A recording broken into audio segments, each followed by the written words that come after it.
অবৈধ অপকর্ম স্বয়ং প্রধানমন্ত্রী তার পরিবার করেছেন, আপনার প্রতারণামূলকভাবে প্লট নিয়েছেন, টাকা পাচার করেছেন, এগুলো ঘটনা তো আছেই।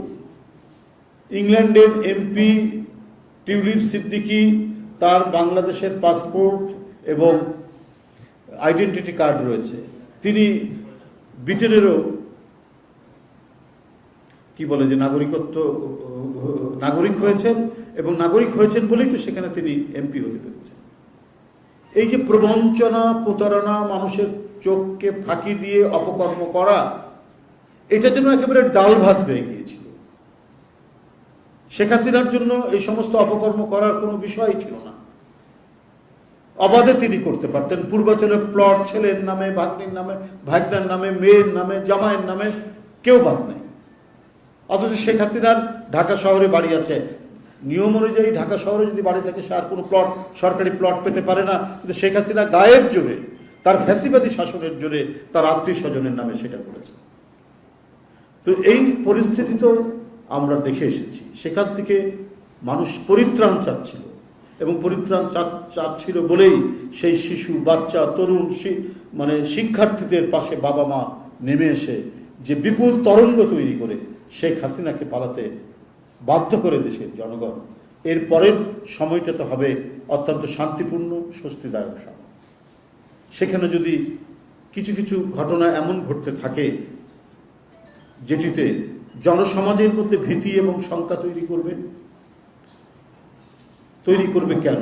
আপনার এই যে মব সংস্কৃতির কথা যেটা বলা হয়েছে, 2 দিন আগে রংপুরের তারাগঞ্জ উপজেলায় হিন্দু সম্প্রদায়ের 2 জন মানুষ, একজন কি প্রদীপ লাল, একজন তারাপদ লাল বা এই ধরনের একজন নাম, তাদেরকে এই মব সংস্কৃতি অর্থাৎ বেশ কিছু লোক মিলে তাদেরকে পিটিয়ে মারলেন।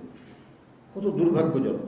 পুলিশ সেখানে গেছে, খবর পেয়ে গেছে, গিয়েও ফিরে এসছে যে মবের মধ্যে পড়তে চায়নি। এই যদি আইন শৃঙ্খলার পরিস্থিতি হয়, তাহলে আজকে সাধারণ মানুষের নিরাপত্তাটা কোথায়? এটা তো আজকে সবচেয়ে ভাবিয়ে তুলেছে। এই মব কালচার একটা ক্যান্সারিয়াস গ্রোথ, একটা বৃহত্তর ক্যান্সারের ঘা তৈরি করেছে আমাদের জনসমাজের মধ্যে। অন্তর্বর্তীকালীন সরকারের তাদেরকে তো এই প্রচেষ্টা নিতে হবে, দৃষ্টান্তমূলক শাস্তি দিতে হবে। কারো হাতে আইন তুলে নেওয়ার কোনো অধিকার নেই। যে অধিকারটা শেখ হাসিনা দিয়েছিলেন তার র্যাবকে, তার পুলিশকে, তার আইন শৃঙ্খলা বাহিনীকে, তারা নির্বিচারে হত্যা করত, বিচার বহির্ভূত হত্যা করত, ক্রস ফায়ার দিত, অদৃশ্য করে দিত। এই কারণেই তো সারা জাতি ক্ষুব্ধ হয়েছিল। সারা জাতি ক্ষুব্ধ হয়ে শেখ হাসিনার বিরুদ্ধে একযোগে বাবা, মা, সন্তান সহ রাস্তায় নেমে এসে তাকে পতন ঘটিয়েছে। কিন্তু আবার কেন এই ধরনের পরিস্থিতি তৈরি হবে? অবিলম্বে এমন আইন প্রণয়ন করা হোক, এমন দৃষ্টান্তমূলক শাস্তি ব্যবস্থা করা হোক যে কেউ যাতে হাতে আইন তুলে নিতে সাহস না করে, কেউ যাতে সংঘবদ্ধ হয়ে, সে যদি অপরাধীও হয় তাকে তো হত্যা করা, বেআইনিভাবে হত্যা করার কোনো অধিকার নেই। কেন একটা উস্কানিমূলক কথার উপর সাই দিয়ে অনেক লোক এসে একজন মানুষকে হত্যা করে চলে যাবে? এই ঘটনা হতে পারে না। এটা একটা সভ্য সমাজের নমুনা হতে পারে না। অন্তর্বর্তীকালীন সরকার এই বিষয়ে কঠোর ব্যবস্থা করতে হবে। মানুষের অকারণে জীবন চলে যাবে, এই নিশ্চয়তা আজকে একটা সরকার থাকা অবস্থায় কেন এই ধরনের নিশ্চয়তা তৈরি হবে যে আইন বহির্ভূত হবে তার জীবন চলে যাবে? বরং একটি জনকল্যাণমুখী সরকারের দায়িত্ব হচ্ছে যে আইনগতভাবে বিচারের মাধ্যমে সে যত বড়ই অপরাধী হোক তার বিচার হবে। কোনো মানুষের জীবন যেন বেআইনিভাবে বিচারের বাইরে তার জীবন চলে না যায়, সে যেন হত্যাকাণ্ডের শিকার না হয়, এইটা আজকে দেখা অত্যন্ত জরুরি। এই সমস্ত ঘটনাগুলো আজকে হচ্ছে, আজকে আইন বহির্ভূত কাজগুলো হচ্ছে বলেই আজকে নানাভাবে, বিচ্ছিন্নভাবে আরও বিভিন্ন ধরনের অনৈতিক কাজগুলো বিস্তার লাভ করছে। কেন এই বিস্তার লাভ করবে? এবং এর মধ্যে দিয়ে আপনার অনেকেই সুযোগ সন্ধানীরা সুযোগ নেওয়ার চেষ্টা করছেন। সেই সুযোগ সন্ধানীরা সুযোগ নেওয়ার চেষ্টা করছেন কিভাবে। একটা দৃষ্টান্ত আপনার দেখায়, হ্যাঁ, যারা অপরাধ করছেন আমাদের দলের, যাদের নামে সুস্পষ্ট অভিযোগ রয়েছে, কোনো প্রকার দেরি না করে তাদেরকে প্রথমেই শাস্তিমূলক ব্যবস্থা নেওয়া হচ্ছে, হয় পদ স্থগিত, তারপরে তদন্ত করে যখন আরও প্রমাণ হচ্ছে যে না সে আসলেই অপরাধী, তখন দল থেকে বহিষ্কার করা হচ্ছে। শত শত হাজার হাজার নেতাকর্মীকে এই এই এই এই এক বছরের মধ্যে আপনার বহিষ্কার করা হয়েছে বিভিন্ন ধরনের অপরাধমূলক কর্মকাণ্ডের জন্য।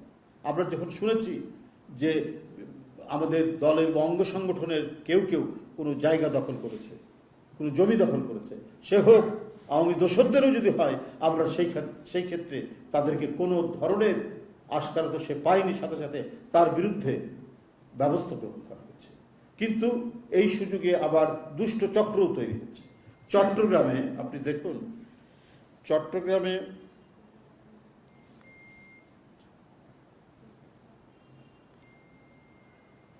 চাঁদাবাজি নয়, নেপথ্যে নকশা বহির্ভূত ভবন নির্মাণ কাহিনী। হঠাৎ ফেসবুক লাইভে এসে চট্টগ্রামের জনৈক ইকবাল বিএনপি নেতার বিরুদ্ধে চাঁদাবাজির অভিযোগ তুলে ধরার পর সেই ভিডিও সামাজিক যোগাযোগ মাধ্যমে ভাইরাল হয়। আমি এটা সামাজিক যোগাযোগ মাধ্যমে পেয়েই আমি সাথে সাথে চট্টগ্রামের নেতাদের সাথে যোগাযোগ করি, বলছি ইমিডিয়েটলি যে ভিডিওটি ভাইরাল হয়েছে, একজন ব্যক্তি সে একটা ঘরে অবরুদ্ধ দেখাচ্ছে, তার নাকের এখান থেকে রক্ত পড়ছে এবং বলা হচ্ছে যে তাকে বিএনপির লোকরা ঘিরে রেখেছে, তাকে মারধর করেছে, সে সাহায্য চাচ্ছে। পরে বিএনপির নেতৃবৃন্দর সাথে যোগাযোগ করলাম, নানাভাবে তারা পুলিশের সাথে যোগাযোগ করলো, বলে সম্পূর্ণ এটা একটা ভণ্ডামি, সে কোনো জায়গা থেকে কোনো রং টং দিয়ে করেছে, নাকের এখানে লাগিয়েছে। এবং সেখানে হচ্ছে সিটি কর্পোরেশনের বা চট্টগ্রাম কি বলে যে কর্তৃপক্ষের, উন্নয়ন কর্তৃপক্ষের যে নকশা, সেই নকশা বহির্ভূত আপনার বিল্ডিং সেখানে তোলা হচ্ছিল, হ্যাঁ, ভবন নির্মাণ করার চেষ্টা করছিল এই লোক। তো তাকে বোধহয় অফিসিয়ালি তাকে বাধা দেওয়া হয়, তাকে কোনো ধরনের হেনস্থা বা তার কোনো গায়ে হাত দেওয়া হয়নি বা কিছু হয়নি। সে এটা আমি আপনাদের সামনে একটু বলি। চট্টগ্রামের চকবাজার থানাধীন রাহাত্তারপুর এলাকার সেই ঘটনার ভিডিও ছড়িয়ে বিএনপি নেতা হারুনের চাঁদাবাজির ঘটনা বলে অপপ্রচার করা হয়েছে। ওই ছেলেটি, ইকবাল নামের ওই ছেলেটি এই অপপ্রচার করে বিএনপি নেতা হারুনের বিরুদ্ধে। খোঁজ নিয়ে জানা যায় যে পেশায় ইবনে সিনা হাসপাতালের চিকিৎসক ইকবালের বাড়ি নির্মাণে চট্টগ্রাম উন্নয়ন কর্তৃপক্ষের কাছে জমা দেওয়া নকশা না মানার অভিযোগ দেওয়া হয় সমাজ কল্যাণ পরিষদের তরফ থেকে। চট্টগ্রাম উন্নয়ন কর্তৃপক্ষের প্রকৌশলী বিষয়ে জমির মালিক ইকবাল গংকে নোটিশ দিয়েছিলেন চলতি বছরের মে মাসে। সেও কোনো একটি রাজনৈতিক দলের সাথে জড়িত। সে যখন কর্তৃপক্ষের পক্ষ থেকে যখন বলা হয়েছে যে না তোমার এটা ঠিক না, আমরা এইভাবে করবো না, তখন সে এই নাটকটি করে এবং এই নাটক করে সে বিএনপি নেতারা তাকে ঘিরে ফেলেছে এবং বিএনপি নেতা হারুনের নাম দিয়ে কাজটি করে। এটা গণমাধ্যমে এসছে, এটা আপনাদের সামনে যেটা বলছি, এই যে ভণ্ডামিটা করা হয়েছে এটা গণমাধ্যমে হয়েছে এবং আমরা সেখানে পুলিশের কাছে যোগাযোগ করেছি, বিভিন্নভাবে আমাদের নেতৃবৃন্দ সেখানে যোগাযোগ করেছেন। সম্পূর্ণ বানোয়াট একটি ঘটনা তৈরি করে এই কাজটি করা হয়েছে।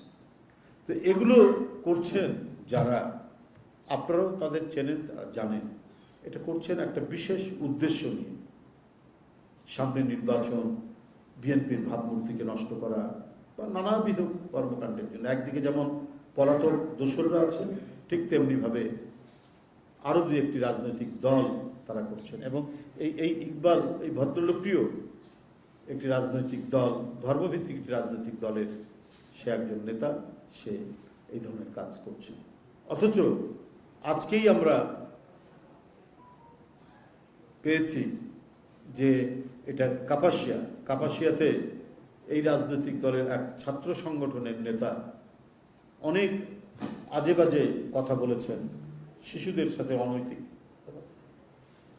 তো এই যে নিজেদেরটা আড়াল করে আর বানোয়াট দিয়ে কি বলে যে কাহিনী তৈরি করে, কল্পকাহিনী তৈরি করে বিএনপির বিরুদ্ধে অপপ্রচার, এটা হচ্ছে রাজনৈতিকভাবে যারা একেবারে অপসংস্কৃতি মধ্যে ভোগেন এবং ন্যূনতম যাদের কোনো রাজনৈতিক সভ্যতা বলে কিছু নেই তারাই এই কাজগুলি করতে পারে।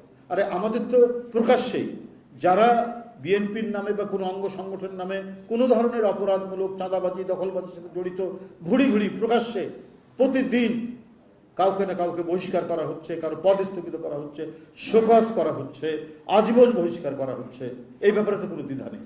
কিন্তু সেই রাজনৈতিক দলটি নিজেদের লোকদের অপকর্মকে আড়াল করে তারা নানা নাটকের মাধ্যমে বিএনপির ভাবমূর্তিকে বিনষ্ট করার পায়তারা করছেন বা বিভিন্ন মাস্টার প্ল্যান করে যাচ্ছেন যে যাতে বিএনপির ভাবমূর্তি নষ্ট করা যায় নির্বাচনের আগে। এইটা মানুষের কাছে কোনোদিনই গ্রহণযোগ্য হবে না। চক্রান্ত ষড়যন্ত্র করে নীল নকশা করে কারো ভাবমূর্তি নষ্ট করা, কোনো রাজনৈতিক দলের দীর্ঘদিনের ঐতিহ্যগত যে ইমেজ, সেই ইমেজকে ভুলুণ্ঠিত করার চেষ্টা কোনোদিনই সফল হবে না, অতীতেও হয়নি। অতিরিক্ত অপকৌশল এবং কূটকৌশলের আশ্রয় নিয়েও কিন্তু আলটিমেটলি কোনো লাভ হয় না। এটা অত্যন্ত প্রমাণিত এবং আমাদের বাংলাদেশের রাজনৈতিক ইতিহাসেও প্রমাণিত যে একসাথে আন্দোলন করতে করতে এরশাদের বিরুদ্ধে করতে করতে হঠাৎ করে ডিগবাজি দিয়ে এরশাদের অধীনে চলে গেলেন, অথচ সবাই বলেছেন এরশাদের অধীনে নির্বাচন করব না। তো এটা তো মানুষ দেখেছে, আরও পরবর্তী বহু ঘটনা দেখেছে। কিন্তু এইসব মানে করা, কূটকৌশলের অবলম্বন করে বিভ্রান্ত করা, এটা অনৈতিক কাজ। সংগঠনগতভাবেই এটি একটি অনৈতিক কাজ, যেটা আমাদের এখানে অনেকেই, বাংলাদেশে এই মুহূর্তে অনেকেই করে যাচ্ছেন। আমি এটা তীব্র নিন্দা প্রতিবাদ জানাচ্ছি। এখন আমি আপনাদের সামনে একটি কর্মসূচি ঘোষণা করব। বন্ধুরা আমার,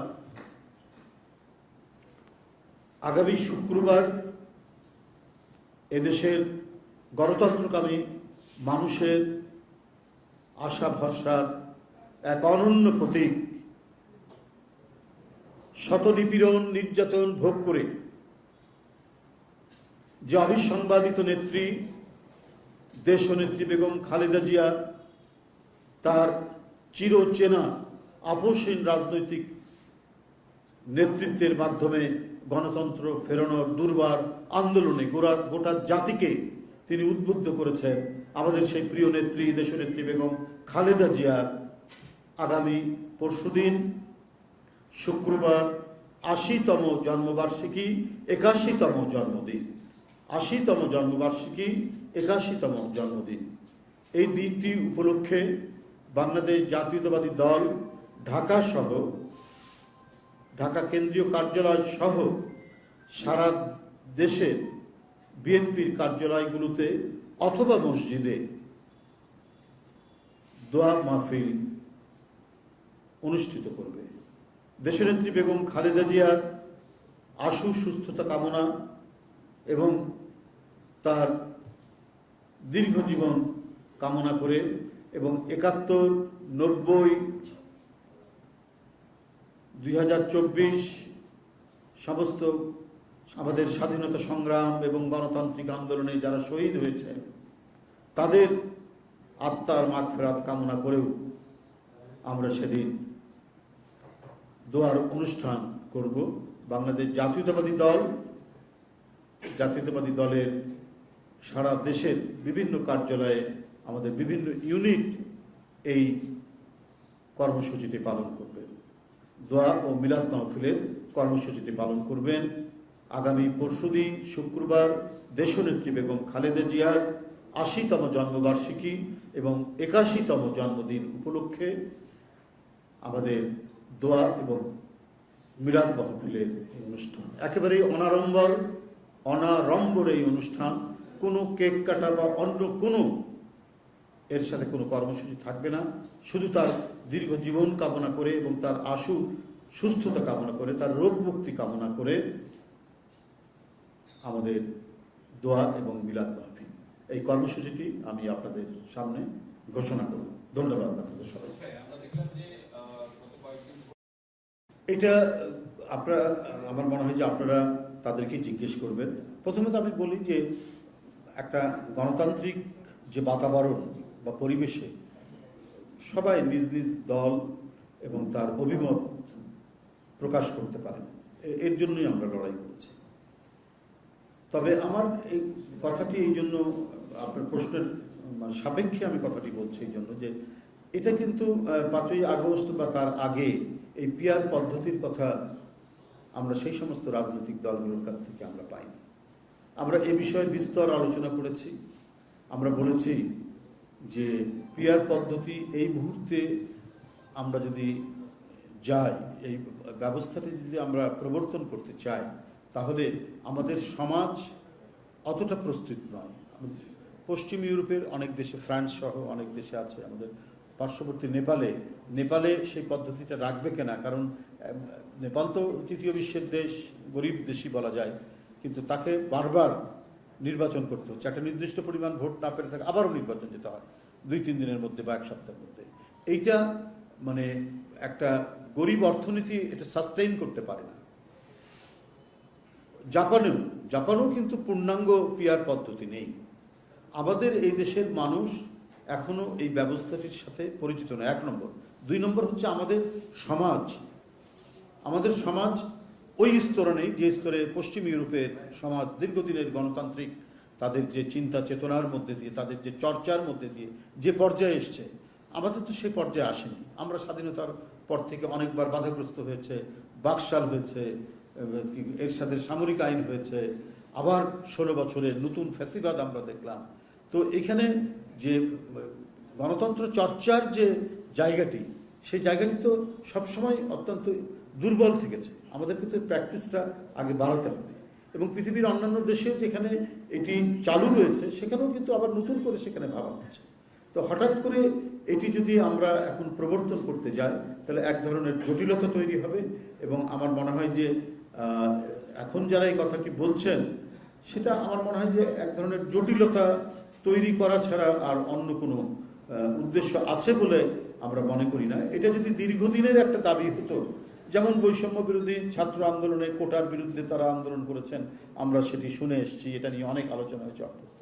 কিন্তু এই পিআর পদ্ধতি হঠাৎ করে এটা ইন্ট্রোডিউস করা হচ্ছে যে সময় সবাই একটা অবাধ সুষ্ঠু নির্বাচন চাচ্ছে, সেই মুহূর্তে এই পিআর আনুপাতিক এই নির্বাচনটা আমার মনে হয় যে এটা একেবারেই উদ্দেশ্য প্রণোদিত। এর মধ্যে আমার মনে হয় যে অন্তর্গত কোনো স্বচ্ছতা নেই। ধন্যবাদ।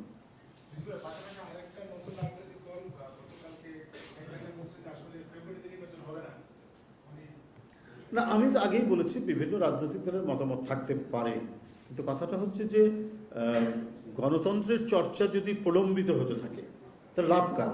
আমরা তো 5ই আগস্ট এই যে একটা মাইল ফলক তৈরি হয়েছে গণতন্ত্রের জন্য। তো গণতন্ত্র তো নির্বাচনহীন সরকার বা নির্বাচনহীন সমাজ রাষ্ট্র, এটা তো গণতন্ত্রের কোনো নমুনা হতে পারে না। গণতন্ত্র তখনই চূড়ান্ত হবে, নিশ্চিত হবে যদি অবাধ সুষ্ঠু নির্বাচন হয় এবং যে ওই নির্বাচনে যারা ক্ষমতায় আসবেন তাদেরকে প্রতি পদে পদে জবাবদিহি করতে হবে জনগণের কাছে, সেটা নির্বাচিত পার্লামেন্টের মাধ্যমে। নির্বাচিত পার্লামেন্ট সেটা জবাবদিহিত করতে হবে জনগণের কাছে। সে যদি জানে যে 5 বছর পর আমাকে আবার জনগণের কাছে আসতে হবে, সে তার কাজে কর্মে, তার পলিসি বাস্তবায়নে বা সরকারের পলিসি বাস্তবায়নে সে সতর্ক থাকবে যাতে জনগণের কোনো দুর্ভোগ তৈরি না হয়। এটা তো শেখ হাসিনার পার্লামেন্ট হবে না বা শেখ হাসিনার নির্বাচন নয় যে এমপিরা মনে করে আর আমি এলাকায় গেলেই কি আর না গেলেই কি, আপা সন্তুষ্ট থাকলে আমরা সবাই সন্তুষ্ট থাকলেই সব কিছু হবে, কারণ ওটা তো সিলেকশন হবে। আপা যদি আমার প্রতি সন্তুষ্ট থাকে আমি এমনি এমপি হয়ে যাব। তো ডেমোক্রেসি তো শেখ হাসিনার পর্যায়ে থাকবে না বলেই তো আমাদের আন্দোলন সংগ্রাম। সেখানে অবাধ সুষ্ঠু নির্বাচন হবে এবং জনগণ যাদেরকে প্রতিনিধি নির্বাচিত করবে তারাই নির্বাচিত হবেন এবং তাদেরকে প্রতিনিয়ত জনগণের কাছে জবাবদিহিতা করতে হবে। এটাই হচ্ছে একটা অবাধ সুষ্ঠু নির্বাচন, এটাই হচ্ছে গণতন্ত্রের একটা প্রধান উপাদান। এবং এই চর্চাটা যদি স্বাধীনতার পর থেকে অব্যাহত থাকতো, তাহলে আমরা অনেক ক্ষেত্রে, কি পলিটিক্যাল ডেভেলপমেন্টের ক্ষেত্রে, কি অবকাঠামোগত ডেভেলপমেন্টের ক্ষেত্রে আমরা আজকে অনেক দূরে এগিয়ে যেতাম। তো সেটি হয়নি।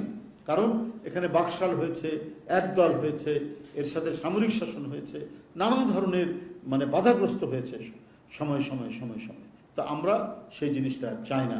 এই কারণেই আমরা চাচ্ছি, বাংলাদেশ জাতীয়তাবাদী দল যেটা চাচ্ছে যে প্রয়োজনীয় সংস্কারের তো চলছে, বিভিন্ন কমিশন হয়েছে, তারা সুপারিশ দিচ্ছেন, তাদের মতামত দিচ্ছেন, তার উপরে ডিবেট ডিসকাশন হচ্ছে। এখনও তো 4 মাস 5 মাস বাকি আছে, এগুলো সব চূড়ান্ত হতে তো বেশি সময় লাগবে না।